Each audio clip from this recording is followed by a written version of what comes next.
Bona tarda. Salut ha anunciat avui que les persones entre 40 i 49 anys ja poden demanar hora per administrar-se la tercera dosi de la vacuna. Una dosi de record que, tal com ha anunciat la secretària de Salut Pública, Carmen Cabezas, està servint per frenar l'augment d'incidència entre les franges que ja se l'han administrat. També ha advertit de la pressió alta que estan patint els centres d'atenció primària i ha donat les pautes que han de seguir els positius en cas de trobar-se malament, que repassarem a continuació. I en l'àmbit local, l'Ajuntament de Reus ha presentat els seus nous vehicles de neteja viària, uns vehicles que ja podran conèixer totes aquelles persones que vagin a veure la cavalcada de Reis, on aquests estaran inclosos amb l'objectiu d'ensenyar aquesta nova imatge corporativa del servei a la ciutadania. I en esports coneixerem com s'està vivint el Nadal multiesportiu de Reus, una alternativa al Parc de Nadal que no s'ha pogut celebrar per culpa de la pandèmia. Aquesta iniciativa està destinada als nens i nenes d'entre 4 i 16 anys i s'ha dividit en diferents equipaments esportius de la ciutat. I en cultura explicarem les diferents propostes que ofereix la Casa Navàs per a aquestes festes, com per exemple fer un salt en el temps i recrear com vivia la burgesia catalana al segle passat.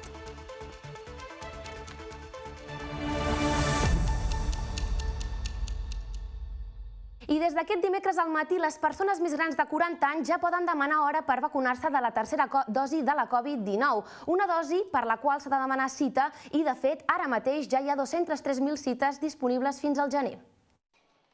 Totes aquelles persones que tinguin entre 40 i 49 anys i comptin amb la pauta completa de vacunació ja poden demanar hora per rebre la tercera dosi, l'anomenada dosi de record o de reforç. Així ho ha anunciat la secretària de Salut Pública de la Generalitat de Catalunya, Carmen Cabezas, aquest dimecres al matí.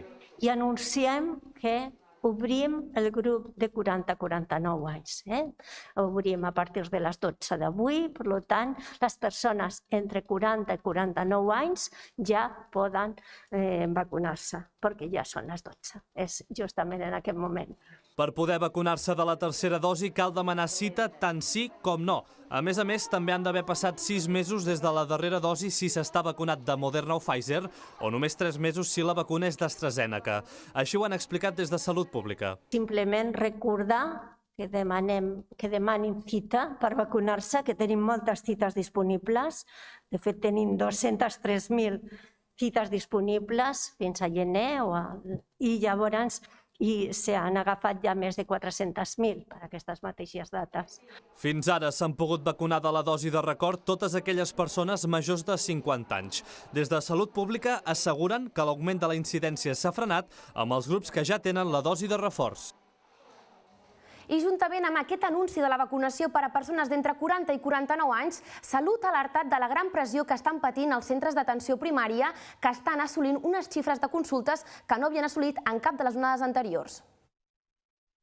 Moltes i moltes consultes. El dilluns van ser més de 61.000, ahir més de 52.000. Importantíssim aquest creixement i aquest nombre de consultes que no havien tingut ni en la cinquena onada. Per tant, una pressió assistencial molt alta sobre la primària i en forces ocasions per problemes força banals. És per això que s'ha demanat als positius per test d'antígens que no vagin al CAP. Així doncs, les persones que donin positiu després de fer-se aquesta automostra a casa seva ja no cal que la repeteixin als centres d'atenció per tal de no saturar-los. Si el positiu de Covid s'ha detectat amb un test d'antígens ràpid i no es tenen símptomes o aquests són molt lleus, Salut demana aïllar-se a casa durant 10 dies i contactar telemàticament amb el teu CAP per tal que s'introdueixin les teves dades a la història clínica, s'avisi els contactes estrets o es tramiti la baixa laboral. Només en cas que els símptomes empitjorin o de trobar-se molt malament, s'hauria de demanar cita al centre, unes indicacions que formen part de la fase de mitigació del sistema català per tal de fer front a la demanda de proves diagnòstiques. El sistema sanitari sempre dona resposta a la població quan necessita del sistema sanitari, però és veritat que hauríem d'intentar preservar el sistema per a aquelles persones que estan malaltes. Sempre atendrem aquelles persones que no es troben bé o que requereixen, que consideren que necessiten una atenció directa del sistema. Però la resta, de veritat, que no pateixin, no cal. Quan ho necessitin ens tindran, però si no ens necessiten, facilitem l'accés a qui sí ens pot necessitar. I les conselleries d'Universitats i Salut han expressat la seva voluntat que el dia 10 de gener es pugui reprendre amb normalitat l'activitat acadèmica a tots els centres universitaris de Catalunya. En una trobada telemàtica també han acordat que el 17 de gener es farà una nova reunió de seguiment per veure quina és l'evolució de la pandèmia i prendre les mesures que calgui si s'escau. Els centres van poder començar el curs amb un màxim del 70% de presencialitat de l'aforament autoritzat en els espais on es duen a terme les activitats docents. D'aquesta manera, i per primera vegada des de l'arribada de la pandèmia, el grau de presencialitat ha estat en aquest curs clarament superior a la modalitat virtual.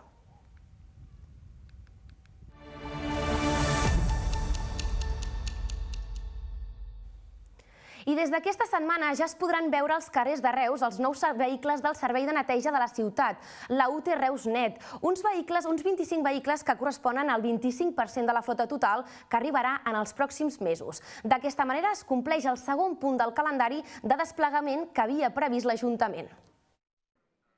Reus ja comença a veure la nova flota de neteja de la UT Reus Net, concretament uns 25 vehicles dels 100 que estan previstos que arribin. D'aquesta manera s'està complint amb el calendari de desplegament previst pel govern de la ciutat. A l'octubre es va iniciar la prestació amb els serveis actuals i des d'aquest desembre la maquinària nova ja està en marxa. Pel pròxim febrer està previst el darrer punt, la posada en marxa del nou servei de recollida amb els nous equips. Tot plegat fa que, segons l'alcalde Carles Pellicer, s'avanci en un nou model amb diferents pilars estratègics. Millora de la qualitat, gestió més eficient i polítiques socials. Ho dic això perquè ara el que farem també serà abocar-nos molt més també en campanyes de recollida selectiva, en campanyes de civisme, pel que fa referència al que és el complement al que ha de tenir un servei que ha de comportar-nos una ciutat més neta, més sostenible i, evidentment, més agradable per tots. El mateix Batlle assegura que s'aprofundirà més en la neteja de la capital del Baix Camp, però a la vegada ha reclamat una actitud cívica per part de la ciutadania. Que no n'hi ha prou en posar amb la nova contracta més vehicles o posar més contenidors, com se posaran aviat, tots nous, evidentment, sinó que també demano una actitud cívica a l'hora de llançar les brosses als contenidors, a l'hora de mantenir la ciutat. Necessitem la col·laboració de la ciutadania a l'hora de mantenir la ciutat neta. Els nous vehicles de la neteja formaran part de la cavalcada de Reis del pròxim 5 de gener, ja que, segons l'alcalde, volen que la ciutadania els conegui i se'ls faci seus. I per aquestes festes de Nadal, el Gaudí Centre acull una ludoteca per a infants de 4 a 12 anys. És el quart any que des de Reus Promoció es du a terme aquesta iniciativa per apropar el modernisme i gaudir als més petits de la ciutat. Amb motiu de les vacances de Nadal, el Gaudí Centre acull un servei de ludoteca per a infants d'entre 4 i 12 anys. A través de 4 activitats diferents, els més petits treballaran la llum, el color, l'art i la tècnica de gaudir. Sota el nom de Ludoteca Genial, l'agència Reus Promoció té com a objectiu donar a conèixer els diferents espais del museu i endinsar els menuts en el món de gaudir i del modernisme. No solament venen a fer el que és l'activitat pròpiament del taller, sinó que prèviament a l'activitat l'educador o educadora, que sempre està en tot moment amb els nens, els explica una part del museu, és a dir, aprofitem els recursos museogràfics que ens ofereix el museu, totes les diferents maquetes tàctils, interactives, que estan relacionades amb l'activitat que després desenvoluparan. És a dir, per una part hi ha la part didàctica de coneixement del museu i després hi ha la part més lúdica de quan ja fan l'activitat. Una de les activitats principals porta el nom de Barrets Modernistes. Els infants descobreixen els edificis de Gaudí i la societat de l'època a través d'un recorregut per diferents espais del museu i posteriorment elaboren aquest complement amb el que han après de la visita. Pues un gorro y hemos hecho flores y hemos hecho gorros de ricos a l'època. Amb els minerals es feien vestits. He leído muchos libros de Gaudí y así me interesaba venir aquí. Aquests tallers d'una hora i mitja aproximadament s'allargaran fins al proper 5 de gener. Les entrades tenen un preu de 4 euros per activitat i es poden aconseguir a través de la web de Reus Turisme.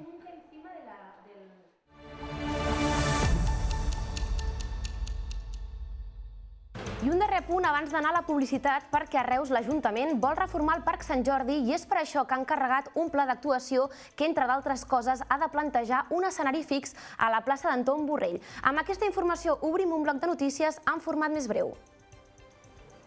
L'Ajuntament de Reus ha encarregat la redacció d'un estudi per reformar el Parc Sant Jordi i el seu entorn. Aquesta marca el compliment del Pla d'Acció Municipal que vol potenciar els parcs i les grans àrees verdes de la ciutat. Un estudi que preveu crear un espai multifuncional a l'aire lliure apte per espectacles de música, dansa i teatre, però sense que això impliqui que el parc deixi de ser un parc i es converteixi en un auditori, un espai escènic que pugui tancar-se davant certs esdeveniments, que compti amb condicions arquitectòniques favorables per a la promoció de la cultura des de l'espai públic i que intenti preservar al màxim l'entorn natural. L'encàrrec d'aquest estudi té un import de poc més de 14.000 euros. La DO Montsant tanca un 2021 més que satisfactori pel que fa a la seva producció. Malgrat 2 anys molt complicats a conseqüència de la gran sequera del 2019 i la greu afectació de míldiu al 2020, enguany ha tancat la barema més productiva dels últims 5 anys, amb 8,7 milions de quilos vermats. Una producció que fan possible gràcies a les 700 hectàrees que estan registrades a la DO i que aposten per la tècnica de la confusió sexual del cuc del raïm, una tècnica que està demostrant molta efectivitat en els darrers anys. A més, aquest passat novembre donaven el tret de sortida al seu 20è aniversari, uns vins que ja es poden trobar en més de 40 països. Amb tot, encara en el 2022 amb optimisme, on continuaran els actes d'aquest 20è aniversari amb tastos i fires, entre d'altres. Creix un 12% l'ocupació al sector de la gran distribució comercial al Camp de Tarragona i també la superfície de venda comercial amb un increment del nombre d'establiments oberts. Pel que fa a la rendibilitat econòmica, aquest se situa amb 5.670 euros per metre quadrat de rendiment mitjà, per sobre de la mitjana catalana. El Baix Camp compta amb 124 establiments d'aquesta modalitat i també amb una superfície de venda que supera els 72.700 metres quadrats. Aquestes són les conclusions de l'anuari que elabora cada 2 anys la Direcció General de Comerç del Departament d'Empresa i Treball, on s'estudia les 50 primeres empreses de gran distribució amb punts de venda a Catalunya amb l'objectiu de mesurar la seva competitivitat i rendiment. I moment ara per fer una petita pausa per a la publicitat. De seguida tornem amb més notícies. Fins ara.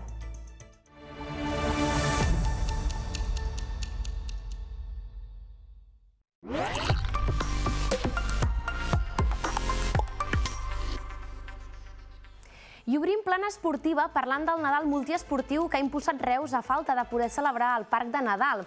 Una iniciativa que es divideix en diferents equipaments esportius de la ciutat amb més d'una vintena d'activitats dirigides al públic d'entre 4 i 16 anys. El Nadal multiesportiu va començar aquest dilluns i s'allargarà fins al dia 4 de gener. L'escola Alberic i Cases, el passeig de la Boca de la Mina, el pavelló olímpic municipal o el polilleuger del Joan Rebull són alguns punts de la ciutat on es desenvolupa el Nadal multiesportiu. Jocs, desafiaments o esports són algunes de la vintena d'activitats que es realitzen i que van dirigides a un públic d'entre 4 i 16 anys. La impossibilitat de realitzar el Parc de Nadal s'ha reemplaçat pel Nadal multiesportiu. Al final és una alternativa que hem creat nova aquest any, ja que el Parc de Nadal creiem, i al final s'ha vist que no podia ser possible. I al final és una alternativa, és una activitat nova que s'ha fet a la ciutat i es veurà l'any que ve veure què és el que podem fer. Si podem fer el Parc de Nadal normal, el farem, i si no, seguirem fent alternatives al Parc de Nadal. Els més petits gaudeixen de les diverses activitats que es realitzen al llarg del Nadal multiesportiu, que va començar el passat 27 de desembre i que s'allargarà fins al 4 de gener. Està divertit, els monitors són molt amables i fent activitats ho passes bé en comptes d'estar-te a casa tot el dia. L'aranya peluda en pilota, partits petits amb 2 personas. Hemos jugado a la araña con pelota, hay que conducir la pelota para poder pasar. También hemos hecho unas pelotas que cada uno tenía una pelota y los que no tenían pelota le tenías que quitar la pelota al otro y si se la quitas, pues tú te llevas la pelota. Entonces el otro que no tenga pelota te la intenta quitar. Exceptuant pels 2 primers dies de l'any, les inscripcions encara estan obertes i es poden realitzar a la web de Reus Esport i Lleure. I com portem fent al llarg d'aquesta setmana, seguim repassant el que ens ha deixat el 2021 esportiu. Avui és el torn del tenis taula i més concretament del Reus Ganxets Miró. L'equip reusenc ha fet història emportant-se la Copa de la Reina i classificant-se per les competicions europees per primera vegada. La bola, les entusiasmat. Després de 6 anys de vida, el Club Tenis Taula Ganxets de Reus marcava el 2021 com l'any del projecte més ambiciós de la seva història. L'objectiu era clar, jugar a Europa el curs 2021-2022. Així ho esperava el president del club, Joan Carles Virgili, als micròfons de Canal Reus el passat gener. A veure, el nostre objectiu seria quedar classificats per poder jugar a la Lliga Europa l'any que ve. Aquest seria, en principi, de les 12 equips que som, se'n classifiquen 6, i aquest seria el nostre objectiu, intentar entrar a la Lliga Europa i, d'alguna manera, agafar molta experiència ja i l'any que ve intentar fer una bona temporada, que esperem que serà més normal que aquesta. I l'objectiu es va complir. Les reusenques van tancar una temporada de somni aconseguint el bitllet europeu i el subcampionat de la Superdivisió espanyola. Però el dia gran del curs va arribar el 16 de juny, el dia que el Reus Ganxets Miró es va proclamar campiona de la Copa de la Reina després de superar el Linares per 3-0. Aquelles coses que és difícil de tornar a repetir, llavors, doncs bé, avui dia hem de disfrutar el moment, hem d'aprofitar el moment, i la realitat és que és fantàstic, vull dir, aconseguir guanyar la Copa de la Reina, que és el campionat d'Espanya absolut, és molt difícil, impossible, i això ho veiem tan lluny de casa nostra que impensable. El debut europeu va arribar a França, a la segona màxima competició continental del tenis taula, la Europe Cup. 7 victòries en 7 partits que situa les reusenques als quarts del final del torneig, una ronda que es jugarà a inicis de gener contra el Novi Sad de Sèrbia. El bon moment a Europa contrasta amb el mal inici a la Superdivisió, on les reusenques se situen últimes del grup amb només un triomf en 5 partits.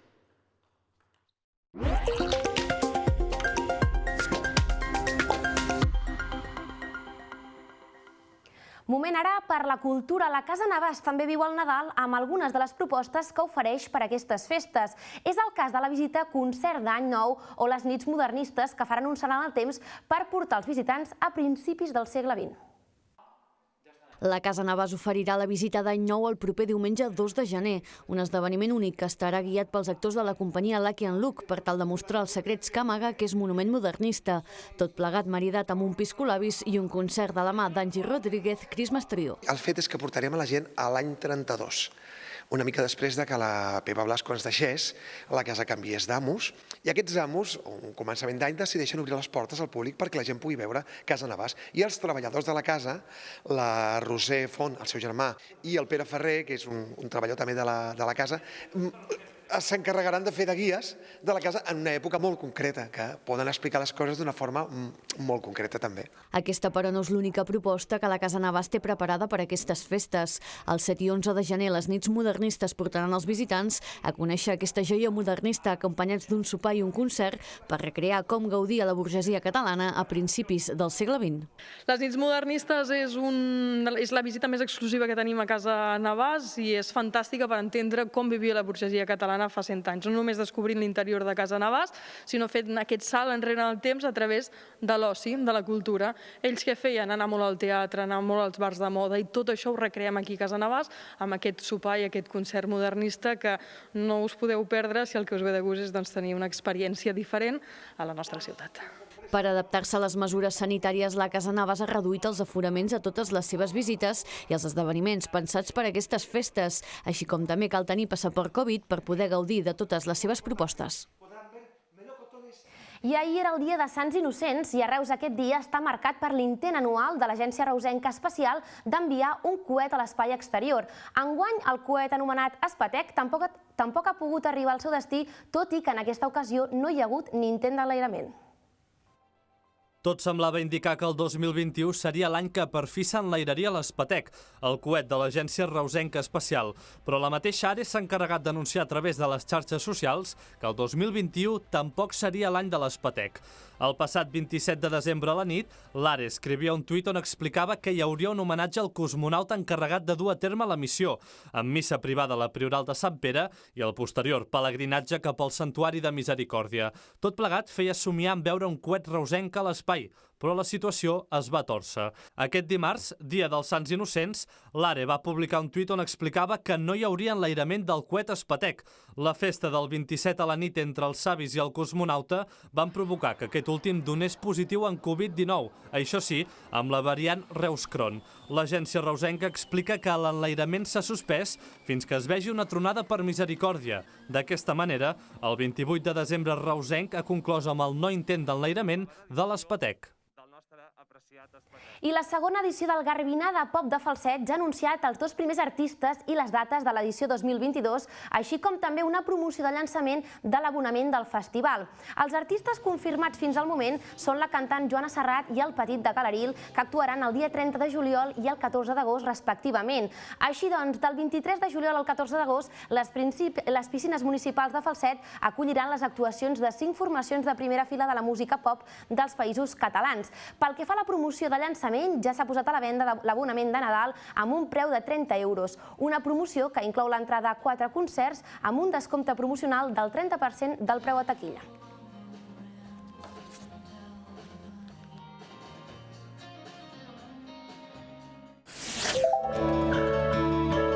Repsol t'ofereix el temps.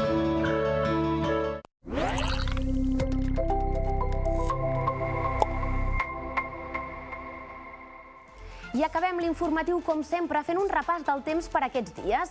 Aquest dimecres ha arrencat amb sol i vent, tot i que aquest segon ha baixat considerablement respecte a ahir, amb ratxes que no han sobrepassat els 25 km per hora. Les temperatures continuen sent primaverals, amb màximes que superen els 20 graus i mínimes que no baixen dels 10 graus. Demà dijous, el sol estarà present durant tot el dia, amb unes temperatures que baixaran una miqueta, arribant als 19 graus les màximes i a la 8 les mínimes. Pel que fa al vent, també baixarà situant-se al voltant dels 10 km per hora. I pel que fa a divendres, tornaran els núvols amb el sol amb temperatures semblants a les de dijous, amb màximes de 19 graus i mínimes de 8, quan el vent seguirà baixant i se situarà als 7 km per hora.